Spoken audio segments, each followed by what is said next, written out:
It's finally happened. Red Bull's perfect 2023 is over and Max Verstappen's win streak has ended.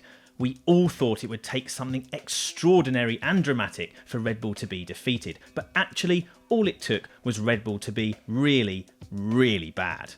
An already tough Singapore weekend descended into disaster with a double Q2 elimination for Verstappen and Sergio Perez, who both salvaged top 10 finishes but were nowhere near challenging for victory in a car that usually looks like it can win from almost anywhere on the grid.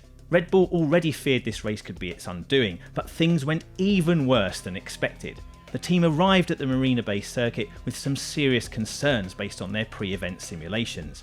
After qualifying only 11th, Verstappen said simulator work ahead of the event suggested the car would be in a tricky setup window because Red Bull worked on both Singapore and Japan in advance of this doubleheader, and Verstappen said the exact same car felt amazing around Suzuka on the sim. But even considering that, this was still a disastrous outcome as Red Bull ultimately didn't find the correct setup for the unusual demands of Singapore. The Marina Bay street track grips up faster than anywhere except maybe the Hungaroring. We saw that most dramatically between the first and second runs of Q1, where the track was suddenly around 1 second faster, maybe more, in just a few minutes. That grip ramp up through the weekend played its part in some of the key decisions that took Red Bull's car off into what in hindsight was the wrong setup direction. Red Bull seemed to make some progress with overnight changes for final practice on Saturday, but then made the car actively worse for qualifying, and therefore the race, given parc fermé conditions, meant the setup was then locked in by regulation. So in analysing just what went so badly wrong, we are looking at a car which was put fundamentally in a very difficult setup window by the particular demands of the track, but that should only have taken it from by far the fastest car to a merely competitive one. Missing the setup window then prevented Red Bull from even achieving that. On most other tracks, the RB19 can run a lower rear ride height than any other cars without generating excessive bouncing. That's probably a function of its highly sophisticated floor and a clever rear suspension design. But at some tracks there is a different limitation, that of grounding out the legality plank which defines the legal minimum ride height.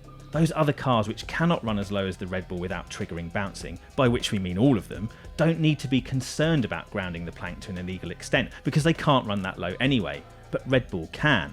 So at Spa and in Singapore, that becomes an issue of concern. Red Bull had to run the car much higher than usual to keep it legal for Singapore, and unlike many of its rivals, its aerodynamics haven't been optimised around such a high ride height. You might remember that Red Bull still dominated at Spa. There, the grounding problem is created by the combination of Eau Rouge's very high speed and the vertical load created by the compression as the cars enter that very steep uphill section of the track. So, Verstappen and Perez spent the whole race there backing off before the compression, where everyone else was at full throttle. They were told to actively increase the car's ride height through that section by backing off speed, rather than compromising the downforce that delivers the car's fantastic performance by changing the setup and knocking the ride height out of its ideal range for other parts of that circuit. A clever solution, but with the bumps of Singapore, such a solution wasn't available. And this might have boiled down to a fundamental issue in getting the car to use its tyres properly. Red Bull has been left vulnerable a few times this year, as its race-friendly trait of being easy on the rubber can make things tricky in qualifying with weaker tyre warm-up, particularly on the front axle. Maybe that made the first sector in Singapore particularly difficult for Verstappen and Perez. Drivers were often starting their qualifying laps after crawling around the final sector to ensure they had enough gap to the car in front. But if that was a factor, it wasn't the only one.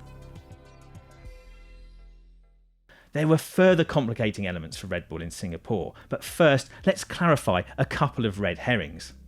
This was the first race at which revised technical directives regarding flexing bodywork were being applied. Inevitably, there were questions about whether this had neutered a previous Red Bull cleverness, although the suggestion in the paddock and within Red Bull is that's not what happened. The other thing to flag is that Red Bull abandoned an upgraded floor mid-weekend. A tweaked rear wing end plate stayed on the car, but Red Bull was concerned the new floor might be playing a role in its struggles, so reverting to the older spec of floor was part of Red Bull's raft of overnight changes after Friday practice. Though this could hint it did not work with the increased ride height and softer suspension settings that Red Bull used in Friday practice, it's more likely that Red Bull just wanted to remove a variable while it chased solutions to its wider problems. And just like the technical directives, the new floor cannot be a key factor in Red Bull's performance issues either, otherwise Verstappen wouldn't have struggled so much with the old one. In fact, team boss Christian Horner insisted after the race that the revised floor was definitely not a contributing factor. That suggests the upgraded floor will return to the car and probably work as expected, though Horner would not confirm this. But if all that wasn't the real problem in Singapore, what else was?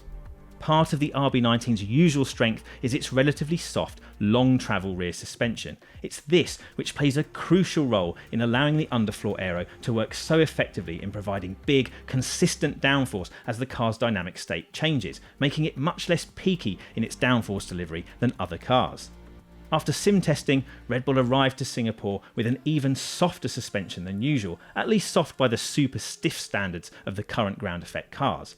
But when its drivers went out on track for Friday practice, it was clear that the resurfaced parts of the track had removed the bumps and made the grip level far higher than simulated, way too high for the soft suspension, and so the car was grounding out from the combination of high grip and high roll. But other parts of the track were still super bumpy, preventing Red Bull from reducing the ride height into a more favourable range. The increased movement from the soft suspension was probably also disturbing the underfloor aerodynamics, which would make the car inconsistent and unpredictable. The problem got worse the more the grip increased, as even with an unusually high rear ride height by Red Bull standards, the car was still bottoming out on the track surface. Red Bull ran with stiffer suspension on Saturday in an effort to tame the wildly fluctuating underbody aero balance and the potential plank wear problem, but this just moved the problem around. The car became more predictable, but its deficit of rear grip was, if anything, even worse. Still, in final practice, Verstappen was fourth fastest and just over 3/10 off the Ferraris. Both Red Bulls were in the top 10. If Red Bull hadn't changed anything, getting both cars into Q3 would presumably have been perfectly achievable. But further changes were made and they created two big problems. The car was massively bottoming out in the braking zones, so every time Verstappen wanted to brake late, his front wheels were becoming unloaded. This killed his usual supreme confidence on the brakes. Meanwhile, in the low-speed corners, where Red Bull had been struggling already the whole weekend, the car was producing hardly any rear grip, leading to small slides and sometimes some really costly big ones. As Verstappen said, when it's like that, there is no lap time. Hence the double Q2 elimination.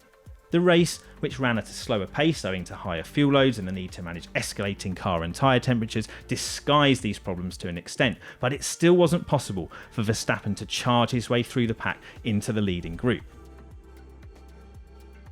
We've gotten used to seeing Perez qualify badly and charge back towards the podium while Verstappen dominates races from the front, but Verstappen too has occasionally had to fight back from difficult qualifying sessions. In Saudi Arabia, he started back in 15th, but came through easily to second place behind Perez. In Miami, Verstappen started 9th, but still won the race comfortably. But Singapore proved a challenge too far. At some point, Red Bull's winning streak was inevitably going to end. As Christian Horner put it, to win 15 races in a row in F1 is insanity. And in this race, they just gave themselves far too much work to do. Red Bull's own pre-race simulation predicted a 7th place finish for Verstappen, and given two cars that started ahead of Max on the grid, George Russell's Mercedes and Esteban Ocon's Alpine, both retired, Max finishing 5th is about in line with that prediction. Verstappen was certainly more competitive in race trim compared to qualifying, and he came very close to beating Charles Leclerc's Ferrari to 4th, but the leading group was always just out of reach. As Verstappen himself acknowledged, the timing of the safety car periods didn't help Red Bull strategically, and in fact, Horner feels Max would have been right in the mix had Red Bull's strategy of starting on the hard tyre and then switching to the medium played out as intended. But it's still doubtful Verstappen would have been able to get all the way from 11th on the grid to 1st, and certainly not with the ease of which he has done so at other circuits. That's because the teams immediately behind Red Bull, Ferrari, Mercedes and McLaren have all improved their cars recently, and a circuit like Singapore, where overtaking is notoriously difficult even with the aid of DRS, helps protect those with a track position advantage. Ferrari was the team that ultimately grabbed the opportunity to end Red Bull's winning run. There was talk amid the heroic failure of Ferrari's ultimately futile attempt to beat Red Bull at Monza that Ferrari was finally beginning to make strides in properly understanding how to unlock pace from a car that has proved extremely difficult to make work for most of 2023. And in Singapore, on much higher downforce settings than at the Italian Grand Prix, Ferrari was able to top all 3 practice sessions as well as take pole position and then win the race with Carlos Sainz. There are a couple of things that really stand out about this result. Firstly, that Sainz has now outqualified Charles Leclerc for 3 consecutive races, which suggests Sainz has made a breakthrough on his own side of the Ferrari garage, given Leclerc has something of a reputation as a qualifying master in F1. And secondly, that Ferrari was able to win a race that required extreme tyre management in incredibly hot and humid conditions. Ordinarily, given its historically superior form in this regard, you would expect Mercedes to have a clear advantage over Ferrari in a race where tyre management is key, but Leclerc was crucially able to get ahead of Russell at the start, which allowed Sainz and Ferrari to control the race from the front and back the chasing cars into a tight bunch, making it more likely those chasing cars would overheat their engines, overheat their brakes and overheat their tyres. And although Mercedes threw everything at trying to take victory, with George Russell even crashing out, so hard was he pushing at the end of this race on fresher tyres, ultimately Sainz had just enough pace in hand to hang on. He finished more than 21 seconds ahead of Verstappen's Red Bull.